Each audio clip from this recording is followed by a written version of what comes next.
So, hi and welcome to this episode of the lockdown sessions. As you can see, I'm actually outside in the garden, and I wanted to bring you some bird song, but one of my neighbors actually started some work in his yard, so there's a lot of noise as well. We'll see how it goes. So, in today's episode, I felt the energy shift. So up until now, in the past 2 weeks, I would say, I have actually been receiving so many words that talk to grief and our collective grief, and that also talk to our own individual grief at the moment. We are collectively and individually working through so much grief. And so in the past 2 weeks, there's been so much coming through to share with you about how to be with your own grief, how to be with your pain and your fear, how to just simply hold space for that. One of the things about emotions is that it's not just about trying to move through them as quickly as possible. They are here as messengers, and so it's really important to know how to just be with them and allow them to share their messages with you, and also their medicine, because in feeling the emotions, you receive their medicine. They activate something within you that helps you move with them and through them. And there's a couple of blog posts at the moment on my website that talk to that specifically, how to hold space for yourself and for others, and how to transmute your grief. And then the past 3 episodes of these lockdown sessions have been talking about that as well, how to self-soothe and self-regulate your nervous system. And then this past weekend, I recorded another episode for the podcast, which I'm going to link in the description box. And that was all about our collective grief and why we need the medicine of grief. And then I've also shared in that episode 7 practices for transmuting our grief. So there's lots of resources that have come through that I've shared with you in a variety of ways, through writing, through videos, and through podcast episodes. And now the energy is really shifting. So to me, right now, what is coming through is something completely different. It's actually moving from a solid space of centeredness and being in this calm, open space of just knowing how to be with your emotions and your grief and your fear and your anxiety. And now from that space to really be able to hold space for others, and also to start really to bring through the visions for the new. And so this is actually something that I'm finishing an article for my website about, which is all about how to be a light worker, how to be someone who identifies as a priestess in this world, right? In these times of tragedy, times of anxiety, times of intensity.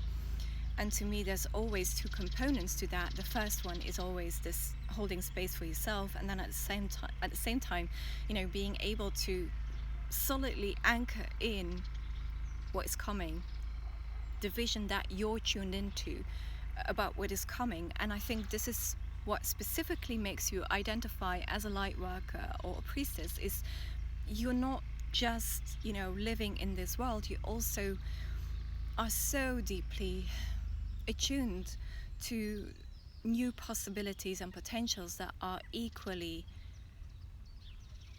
being offered up.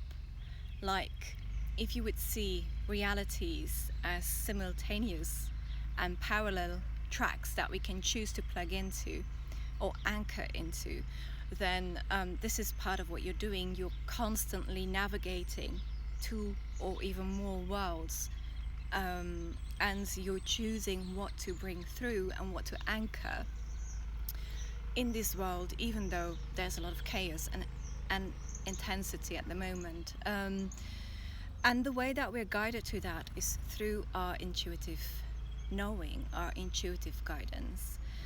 So that's what I'm going to start speaking to much more in the coming weeks. There's going to be writings on my website.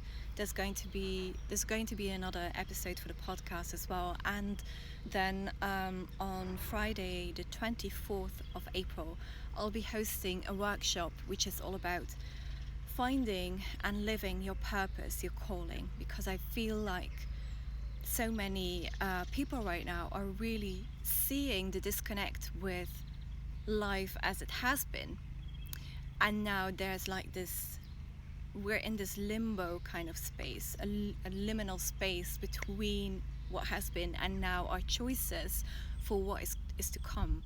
And so I really want to offer my support in helping you identify very clearly what it is that you bring specifically in terms of medicine and gifts to the world, and how to start living that, how to start also infusing that into the work that you're doing. Okay, so that will be on Friday, the 24th of April.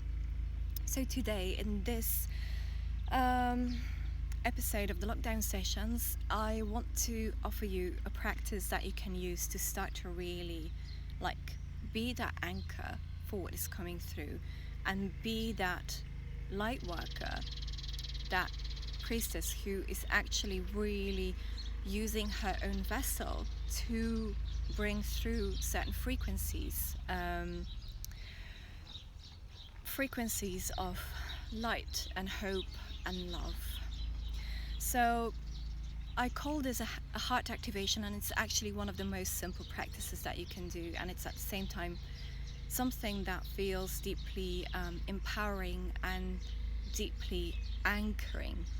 So that's why I chose this specific practice to share with you.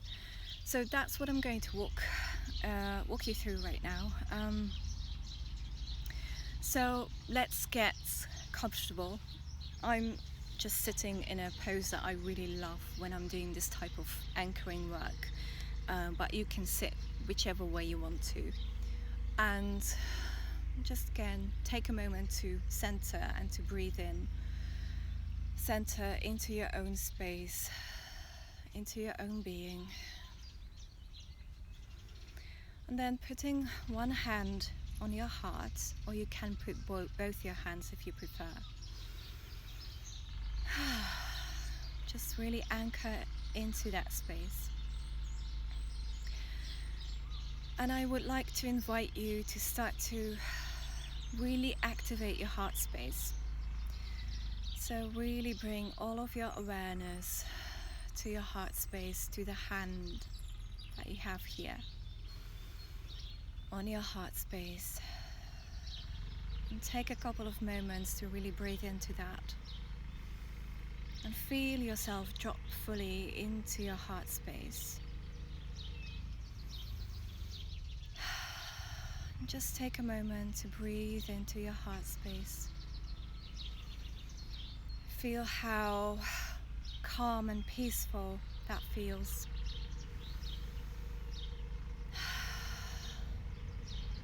Okay. And so what I would like to invite you to do now is really just start to activate your heart space. So not just have your awareness there, but really start to activate it. And the way that it works for me, I'm going to describe what that feels like, because some of you I know are quite new to this kind of work and practice. But if you have a way that works for you already to just activate your heart space, just use your own way. So what it feels like to me is I really start to feel like this whole space becomes warmer. An activation to me feels warmer. There's a warmth that comes into this area of my body. And I really start to feel how so much light is just pooling into this space. And you can almost imagine this as being like a rose, a flower that is starting to bloom, like open up. So this whole area of your body is starting to pool with so much light. And to me, it's like a rose, the visual image of a rose that is starting to open up, to really bloom and open up, like my heart space is opening up to the world. And the way that I see it visually is like it's a white rose, so there's a lot of white light that is coming in, and at the same time, it is also working with and transmuting into so much pink light. So at this moment, this area of my heart, of my body, my heart space is really fully activated with this beaming out of so much white light and pink light. Just really soft, really open, really like overflowing. And there is like this image of the rose for me is always so voluptuous in a way, very luscious. And so to me that really signifies this is something that I can send out and gift without draining myself or without it feeling like a shortage, right? It's just flowing, and it's such a rich and so much energy that I can easily share that with the world because there's just so much of it that is pooling in and really flowing out. So just take a moment for yourself to really anchor into your heart space, really feel it activate, really feel that sense of overflowing.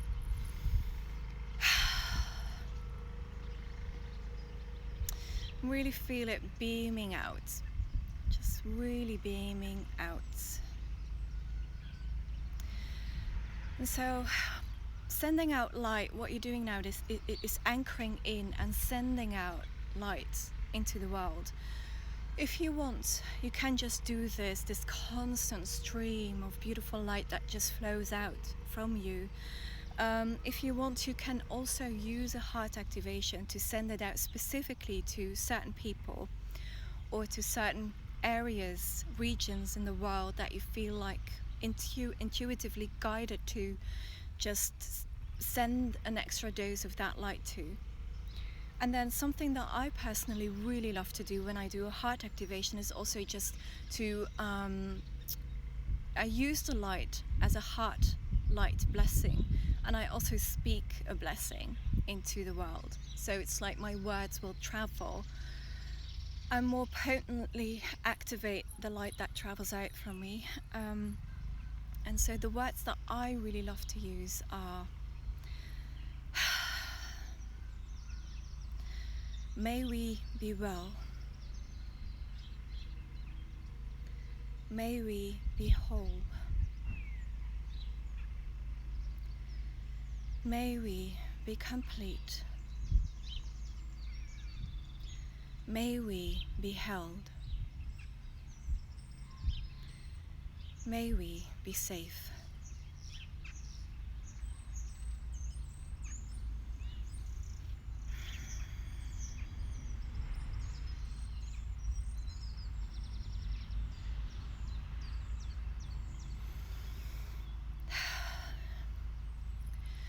And you can stay in that space for as long as like intuitively feels right for you.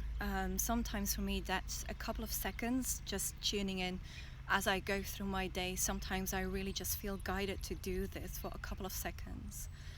Sometimes it's more like part of my longer meditation practice, and then it can really be for like up to 10 minutes, just beaming out this very powerful light that just flows through and is activated through our heart space. So I would say just play with this, experiment with this, see how this feels to you and what you feel intuitively guided to add to your own practice. Okay, but so this to me is one of the most accessible, most easy ways to really start to really see yourself as an anchor of light in the world, where you're holding space for yourself, but you're also holding space for these light codes that you can bring through and then beam out into the world. And that can also help you anchor in a vision for what is to come. Like we call this new earth.